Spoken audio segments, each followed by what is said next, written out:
Welcome to Destination Marriage, a podcast about successfully navigating the winding roads of marriage. Whether you're wanting to get married, newlyweds, or have been married for years, we want to share with you how we have navigated those winding roads over the past 20 years in our marriage.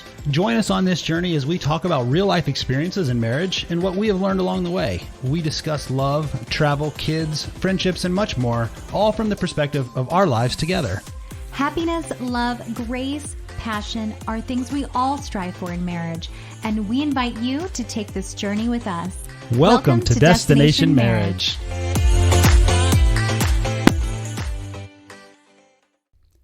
Welcome to episode 56 of Destination Marriage. I'm Tommy. And I'm Jackie. And we are thrilled to have you join us on this journey today.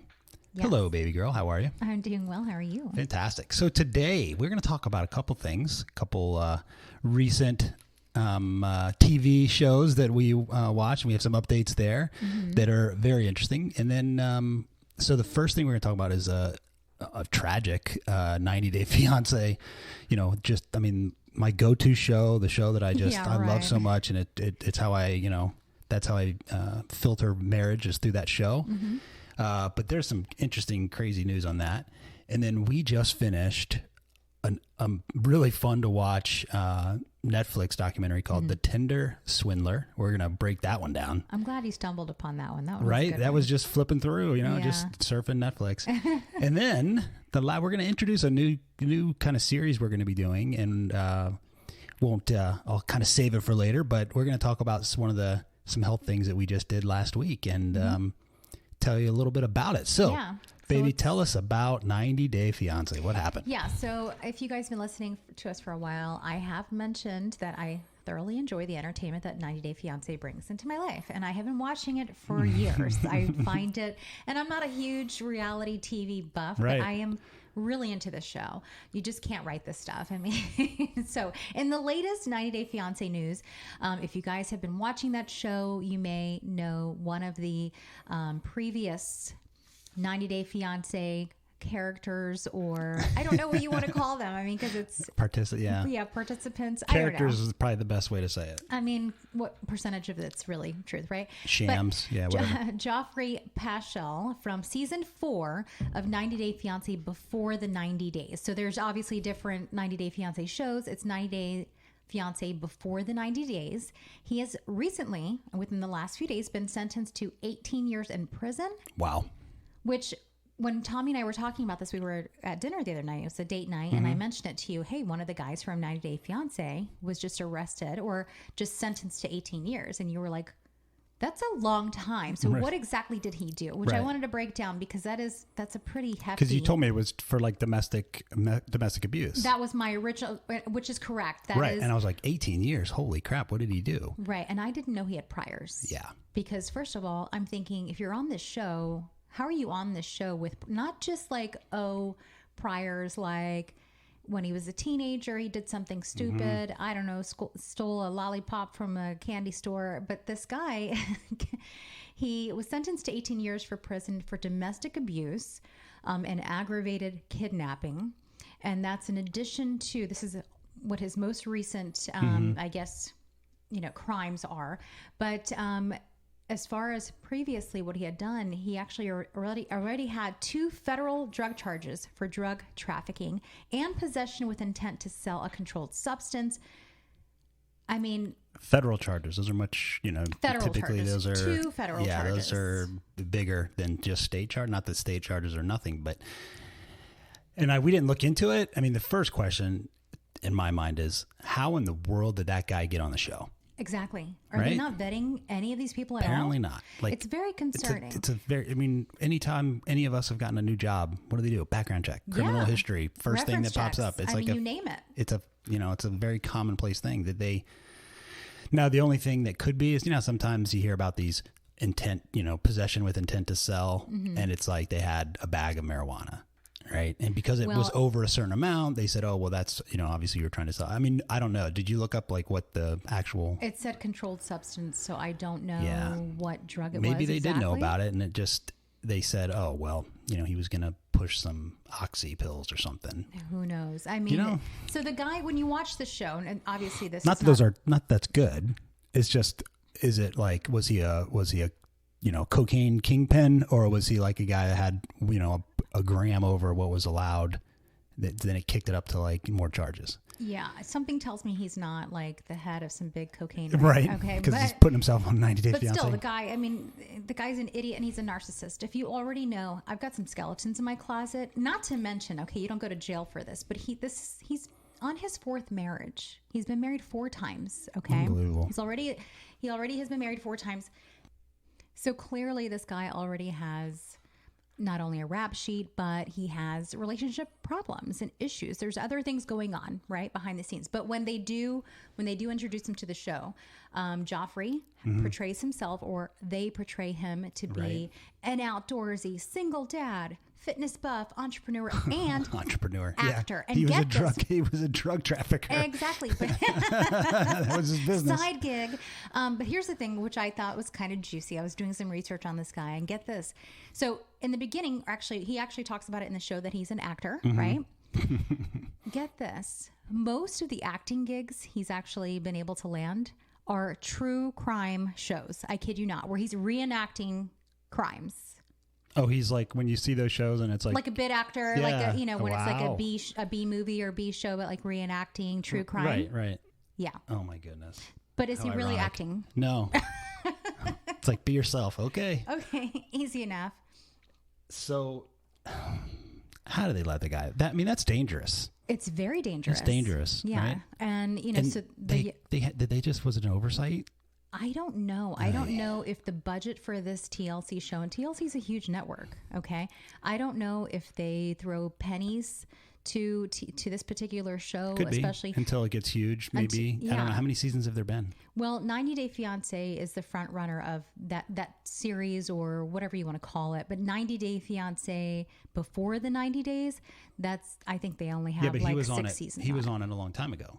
Right. He so was on maybe it back then, like it was a shoestring budget. Yeah, it was a couple years ago. Oh, okay. Yeah. Still, wow. But still, the that's liability that they would bring on by having a guy like that.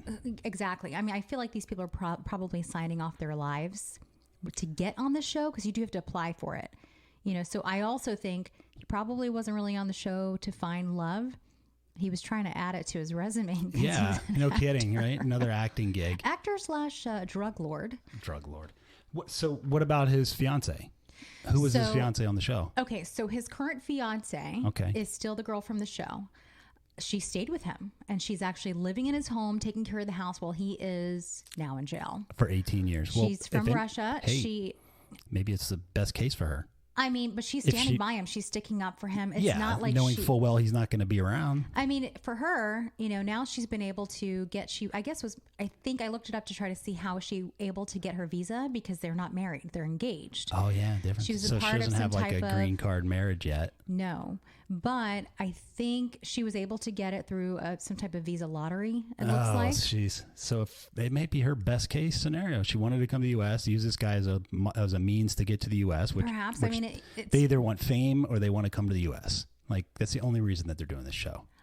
In my unknowing, especially if you opinion. already know the guy has abused other women. So, she's the latest fiance. His previous fiance is the one that he slammed her head into a wall. Come on, guys. Yeah. She ended up in the hospital. She was only able to escape the house once he fell asleep.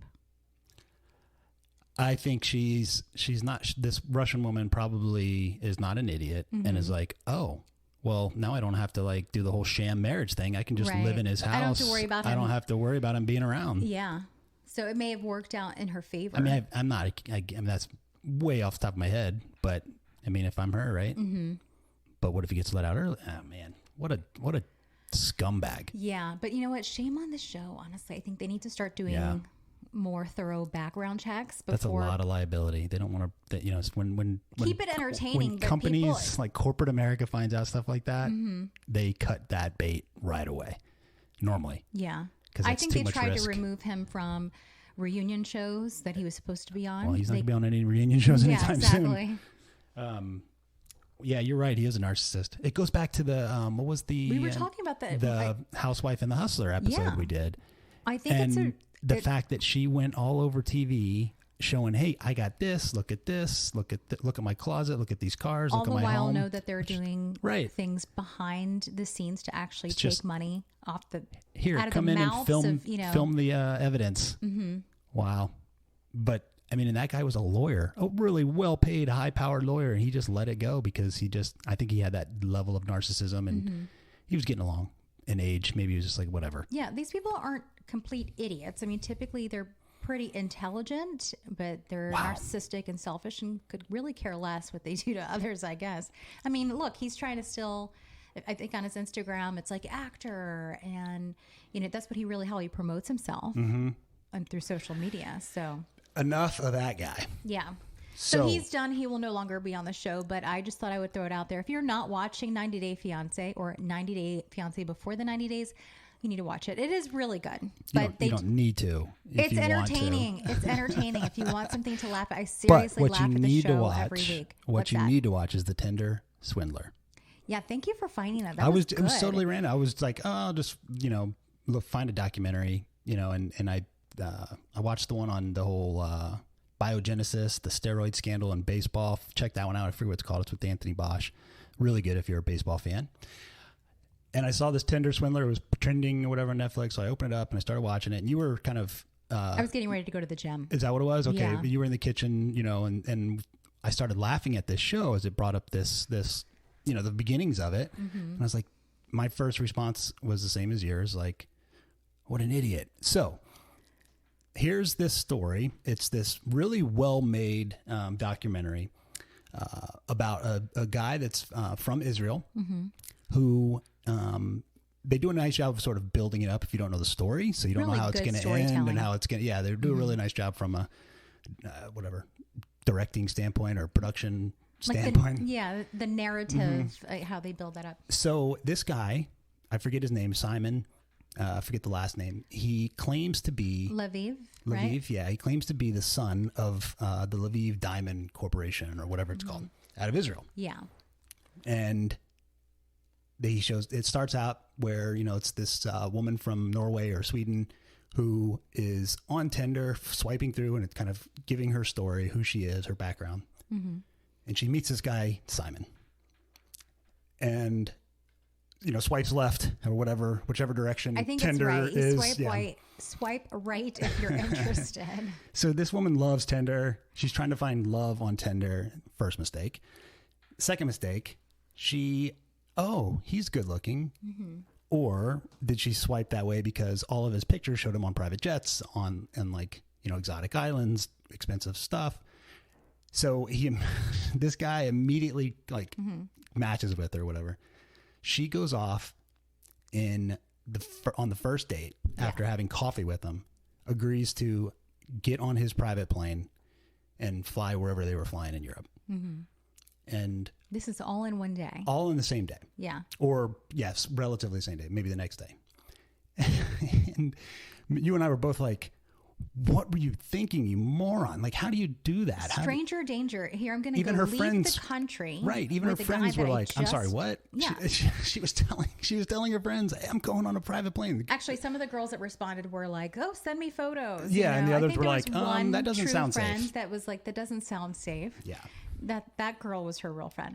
But here's the thing, when they're showing images, so part of the whole documentary is to share the actual pictures, the actual messages. So because this is all very recent. All of this up. Yeah, because this recently happened. So the girl does say that she had been on Tinder for, I think, 7 years, and she's scrolling through. She said, I could notice he lives a life that I would never live, or I have never lived. So she goes after the rich, good-looking guy. He was in it flying private. He wears designer head to toe. He's driving, or being driven, I should say, in cars because he has a driver that, most people would never be able to step foot in. Every week he's in some new place, whether it's Mykonos, Santorini, he's in Madrid, he's, in Barcelona, he's all over the place. City to city, flying on a private plane, driving. That's really what gravitated her towards the guy first. It wasn't like he's, so the rest of the rest of the documentary, you're kind of like, I don't really feel too bad for you. I do as a human, but like you kind of stepped right in it, and you should have seen that coming from a mile away. Well, I think she obviously was attracted to those things she was pretty open that she wasn't looking for someone with money, but that it grabbed her attention, right? So I think on her end, yeah, it was probably the glitz and the glam. And it sounds like she's a gold digger, you know. It sounds like it really does. If she's on Tinder to find love, she just has her priorities screwed up to begin with, you know. But and go ahead. So she falls head over heels for this guy. Yeah, and he's a smooth talking guy. I mean, he says all the right things. He shows all these texts, and they have like all these voicemails or WhatsApp messages and Instagram and all the normal social media stuff. He's just blowing her up, buying her stuff. Taking her all over the world, staying in over the top 5-star every hotels. time. Yeah, the rest of the documentary, when they're trying to like track this guy, he's like, oh, he's at the Mandarin Oriental. Oh, he's at the Four Seasons. Oh, he's at the Ritz. The guy's not staying at Hampton Super Inn. 8. Yeah, but you went really high. I went Super 8. So then they introduce another woman. And this is where I think the production value of the documentary got really, really interesting. So there's another woman who I think she was Norwegian or Swedish. Again, another blonde, looks, there's a trend, right, of going after sort of that Scandinavian. Well, also it has to do with Tinder. Remember, he's using the app to actually connect the people. So it has to do with location. Where he's at. Yeah, and mile radius, so that he's looking within. So this woman has a better head on her shoulders a little bit. She doesn't fall for she doesn't fall for him from a boyfriend girlfriend perspective, but she liked his lifestyle as well. They become fast friends.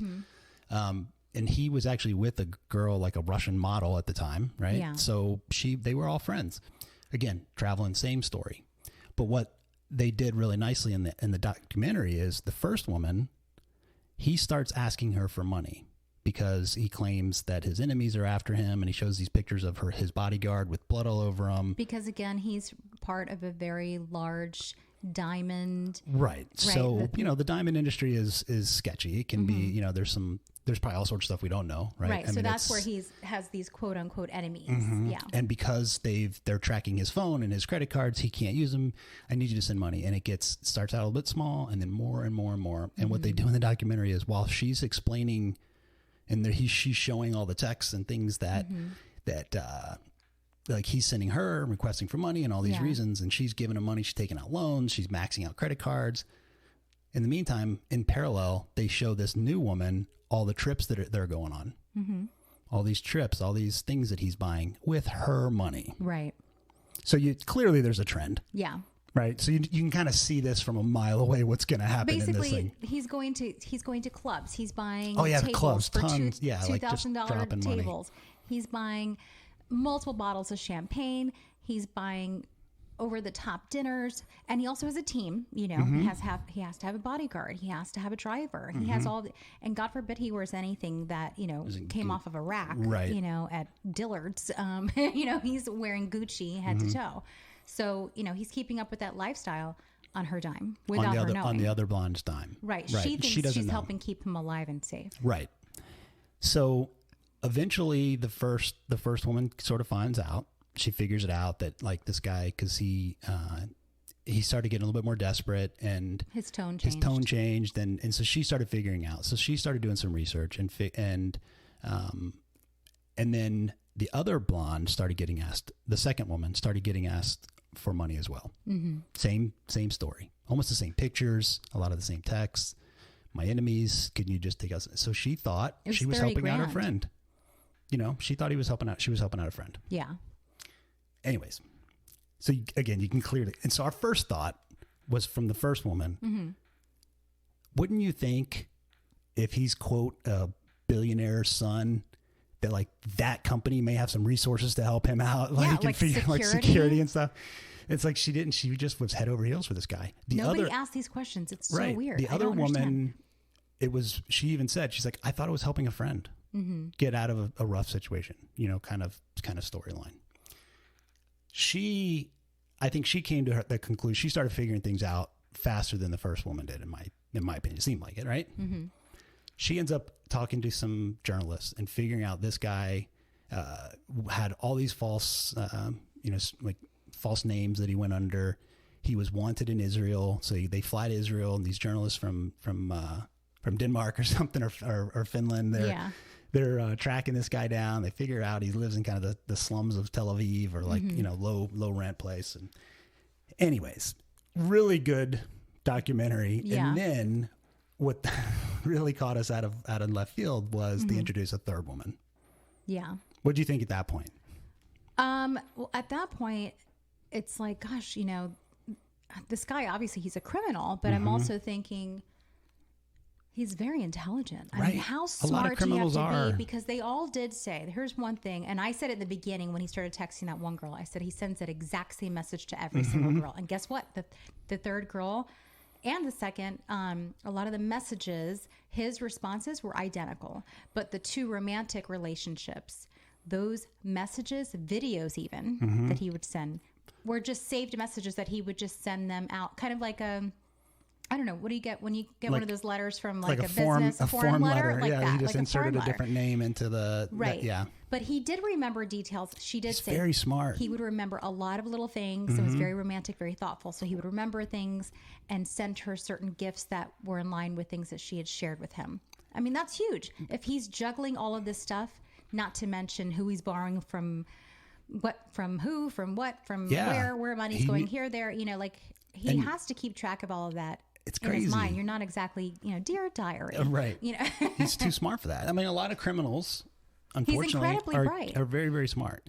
So they introduce this third woman, and you kind of think it's going to be the same story, which it ultimately kind of is. However, she goes, we've been boyfriend, girlfriend for 14 months. Right. So she all was this, the longest so relationship. they same type of stuff, but this guy was, every time he would go to a different city to visit a different woman, he's basically telling the other women he was on business and he's got this deal and he's stressed out. Yeah. And same story. She had given him upwards of $130,000. It was $140,000. $140,000. The first girl was what, $250,000? $250,000.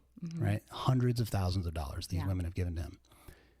And not to mention, aside from the money, but they gave him trust and their heart. And right.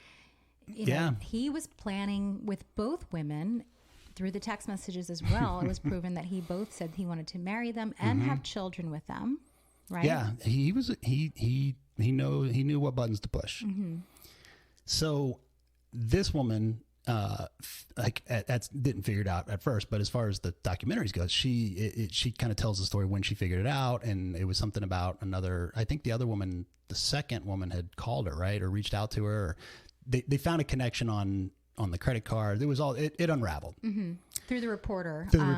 I can't remember exactly. Yeah. They were able to connect and obviously build a very quick friendship because they're going through this traumatic situation at the same time. They understand. I mean, there's only a few people they can share this with that really get it. Yeah. They know what they're going through. Oh, that's what it was. The first two women teamed up. They blew up the story to take him down. They put it all over the news. They went on interviews, all this stuff, and they took it hard from social media, they got attacked initially. I mean, hey, I'm guilty of saying, oh my gosh, you're only hanging out with this guy because of what he had. I mean, right. Let's be real. But you're not going on their Facebook No, I would never do that. Him. I'm just saying when I'm watching it, my first opinion, I'm watching this. Idiot. They're doing like Dwight on The Office, you idiot. That's our first thought. There's no way I would get on a plane with a guy if I just met him. First night. There's no way I would lend anybody $30,000, okay, let alone $100,000 or $250,000. That's not happening. Yeah, it's nuts.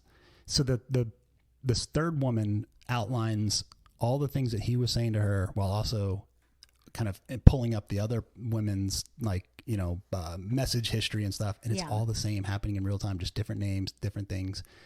And this woman wasn't going to have it. So that's what it was. She knew exactly where he was going to be.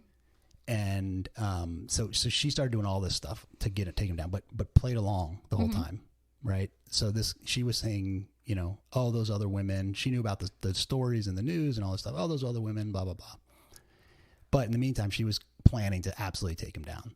She was really strategic. She came from, and she still worked within the fashion industry. So she was very knowledgeable with what those pieces actually cost in terms of what he was wearing. She said every day he was wearing designer. So she knows what they cost. She knows how to resell them. She wanted to get her money back. As much as she could. As much as she could. She wanted to get the money back first. And then she was going to, obviously, along the way, help take him down, which was genius. Now, she had to play along. Obviously, she had to continue to play the nice girlfriend, the supporter, until she could get her hands on all those clothing pieces. And because he was now strapped for cash, she presented the idea of, hey, let me sell your items because I'm in the industry. Yeah. Give me your items. I'll get them all prepped, sell them, and start getting some cash in your hands. So she met with him and for a couple of days had to play nice girlfriend and pretend that everything's okay. Once she left with the pieces, then she started selling those things, selling them like hotcakes. And he was going nuts. And then, when she didn't respond to him, I think after like the 2-week period, then he really started leaving like aggressive, angry, threatening messages. They were playing, yeah. And because she has all of them, of course, they include them in the documentary. You have to watch this. We're missing some of the fun details. Like you got to hear. We're not even doing it justice at this point. But let me just say, like, if you think, okay, just the dating world is alarming, okay, or like if you're uneasy about online dating, this actually may be the story that ends your desire to swipe right, because it's frightening. Although I think that most of us are not as naive as some of these women. And they're all very well educated. It's just, I don't think that they thought for a second that anyone could be capable of doing this. Right. I, on the other hand, would never step foot. I don't care what. I would hope so. What plane? I'm just saying, like, if I were I would hope so in general. I would have to pass. It just would not. That's I wouldn't take the very bait. unwise. Yeah, don't. I mean, if you meet the guy on Tinder, first of all. Second of all, come on. Maybe there's somebody great on Tinder that's also looking for somebody great. I don't know. I just think that there's probably more people that are putting things out there that are completely untrue of themselves, because you can be anyone. You know what I mean? You can create any type of idea of who you are, pretend that you have money when you're really, working at, I don't know. Nowhere. He didn't have a job. JCPenney's. You know what I mean? Like, he didn't even have a job. Yeah. I don't know what he pretended to be. We won't ruin all the end. We won't. No, the ending is good. He was supposed to be part of that billionaire's son. That's what he was. Yeah. That's right. Good point. But in reality, he didn't have a job. But here's the one question I want to ask before we move on to the next. Yes. Okay. Because I know we already established that he's obviously very smart and intelligent. I would have never been able to create this whole web of lies. Okay. But I do want to know at what point, when he's living in his mom's apartment in Israel, that he's like, you know what, I really want to be creative today. I feel like I need a creative space. And instead of like creating a new meal or a business, he's like, I know what I'll do. A Ponzi scheme. Right. Like, I just don't understand where someone gets to that point. Because they did say... since 17, he's been a con man. Well, no, but they said essentially this is a Ponzi scheme. He almost created the perfect Ponzi scheme because... essentially, he's just borrowing money. Yeah, he wasn't. None of those credit cards were in his name. He wasn't technically stealing. Now it's all fraud, but it is. But so the ending made us angry. How's that? Yeah, just not go because watch of it. Not because of like the production, but just where it stands today. So go watch it. Where it stands today, and also watch it just to appreciate the fact that they're actually able to share a lot of these details. And I feel like in some documentaries, you get little bits and pieces. Yeah, they talk about it, but they're showing it because this is all happening. I mean, it seems like they almost finished it just a few weeks ago. Almost. Yeah, it's fresh information. Yeah, it's like hot off the presses. Hot off the presses. Go watch it. Tinder Swindler on Netflix. Yeah. Really a good watch. You may yell at the TV a few times, yell at some of these women, get angry at everybody. I think I got a little feistier than you did. I was getting pretty heated. I'm like, oh my gosh, if I had daughters. Yeah. Well, they wouldn't be on Tinder looking for love. No, but they also would know better than to go with a stranger. Yeah. In their late 20s, they should know. But anyways, stranger danger. Yeah. Well, like we mentioned earlier, we recently tried something new. We're really trying to kind of, as part of our new year, try a new health journey with trying new things. New things to just kind of like... For us, new things. For us, yeah. As far as like, how can we maximize our energy? And most importantly, because we were sick in December and we shared with you guys how we had unfortunately experienced a really bad bout of COVID and then I had pneumonia. We are trying to just regain the momentum that we had with our gym workouts and also get that energy back and just feel like we did before, right? I mean, just get back to that point. So we thought, you know what, let's give, and you guys may have tried this already, but vitamin infusions are like a huge thing right now. Very popular. I feel like they're gaining even more traction. I'm seeing a lot of those places pop up. Health and wellness spas. Health and wellness spas.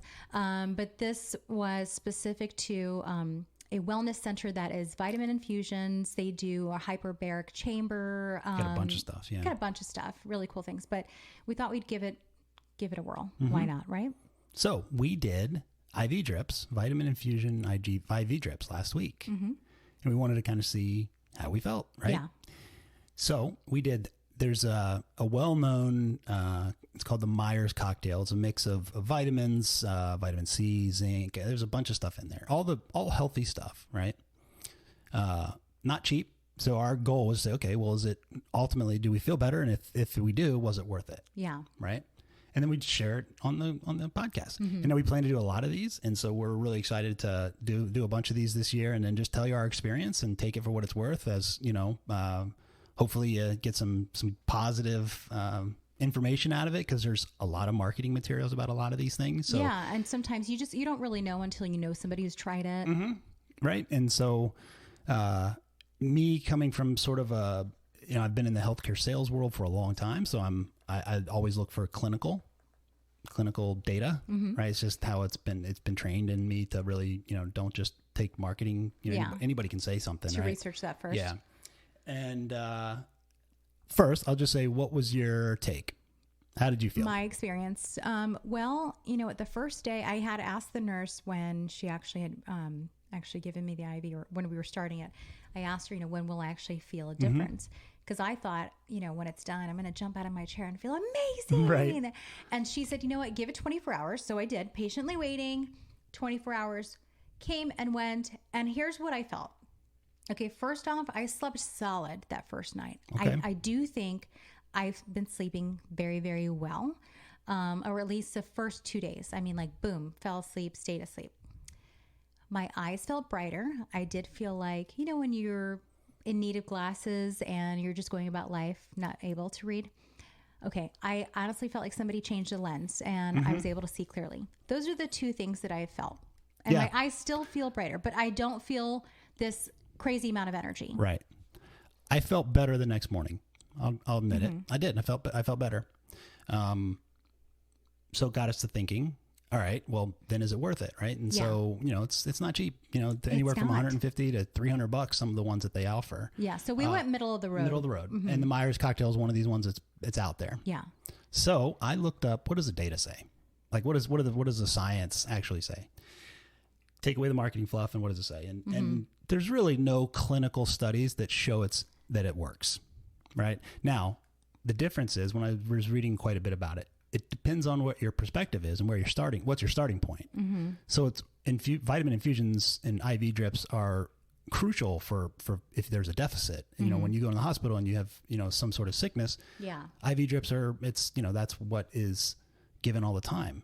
So it's the kind of conclusion from the clinical data is just eat a healthy diet and you'll get all those same nutrients. However, if you're deficient, then it can't hurt, basically. Yeah. But the only kind of blinded, double randomized study that was done for fibromyalgia patients, both arms felt better. So there was no statistical difference in after they received either just saline or the Myers cocktail. So are we just dehydrated and need to drink some more water? Probably a good piece of it is because, or, the placebo effect is a well-documented real thing. So it doesn't matter. If both arms felt better, great. Right? Because they think, or is that because they were being treated. They felt a sense of, wellness because they were sort of, the focus was on them. And and they're kind of in a spa you're environment. in a spa environment or, you feel, and, you just feel better because of social interaction and maybe you're just dehydrated. Yeah. And that's a huge thing, maybe right? you just need a glass of water. Right. Or a lot of them. Yeah. But for us, post-COVID, where we've had, we've talked about some of the stuff that we have kind of ongoing that are issues. Yeah. With nutrients and electrolytes on it, maybe we were deficient and it helped us. The question is, do we do it next week and then the week after and the week after? Because I don't think it hurt. Here's the thing. If it were more affordable, I probably would do it on the regular, and I would want to try it again. I just think the only thing it hurt right now is probably my bank account. I mean, yeah, honestly. It was expensive. Right. Bottom line, it was expensive. Yeah.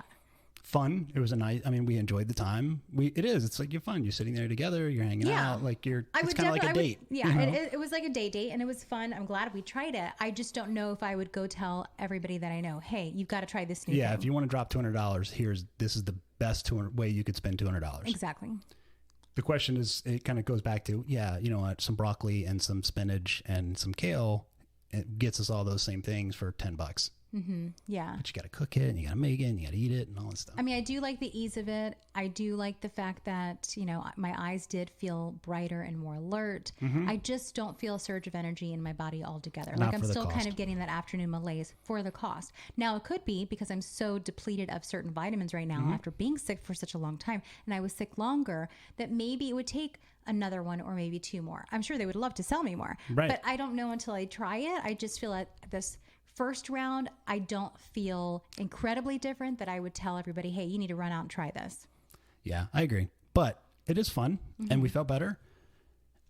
I'm more skeptical on average with these types of things than you are, I would say. No way. But if it makes you feel better and you find that it helps, then and that's a personal decision for all of you. It's not a bad thing to try. It can't hurt, right? But the question is, does it help? Yeah. Enough to justify the cost, and that's only a decision that you can make personally. Maybe we'll try it again. We made a list of some things we're going to be trying. They're all health related things we're going to be trying over the next few months from now through the summer. And obviously we're going to spread them all out because we want to really focus on those things. So we'll definitely throw these in with episodes as we try them with our results. So Tinder Swindler and IV drips, go do it. All right. Well, thanks guys. We really appreciate you tuning in, listen to us rant about our thoughts on these I'll say it, some of these idiots that are out there that somehow are on TV, but it's fun. Thanks guys. We'll see you next week. All right. Bye. We hope you enjoyed this episode, and if so, please continue to listen and subscribe on Podbean, Apple Podcast, iHeartRadio, Spotify, or wherever you get your podcasts from. We would greatly appreciate positive reviews, and we will answer any questions at feedback@destinationmarriagepodcast.com. For up-to-date content and news about the podcast, you can follow us on Instagram at destination_marriage and visit our website at destinationmarriagepodcast.com. Be sure to tune in next week.